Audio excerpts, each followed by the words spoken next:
What did Jake Harrow do to the child? What is this child cruelty? What exactly did he do? Because he was convicted. Spent 180 days in jail for it. Here to help with our investigation is the host of Serialously podcast, Annie Elise, and former homicide detective with more than 20 years working homicides and high-profile cases. Phil Waters is with us. Great to have you both here. Annie Elise, this sort of takes this story involving little Emmanuel to a different place, I think, for a lot of people, including me, if you have a father convicted of cruelty to a 10-week-old.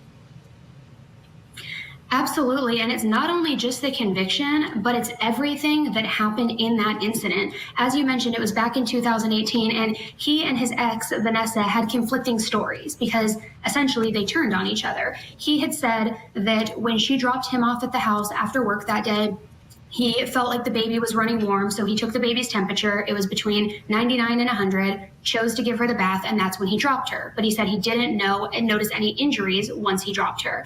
However, then later that night, Vanessa says she woke Jake up to ask him to feel the baby's back. And this word is in the affidavit, not my word, but she says when he did, he felt a crackle.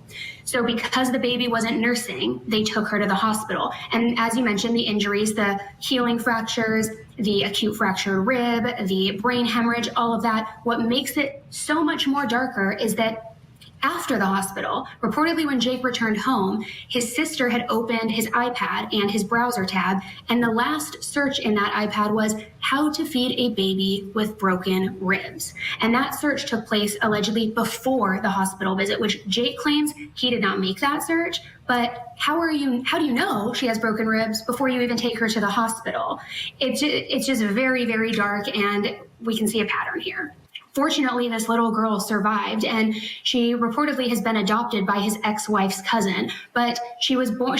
Vanessa drank apparently while she was pregnant, but the baby was born healthy. However, now, because of what happened to her, arguably starting at birth until she was 10 weeks, she's been left with a trach, blind, and wheelchair bound. He also had another son with Vanessa who was born with fetal alcohol syndrome, who has also been adopted by her cousin.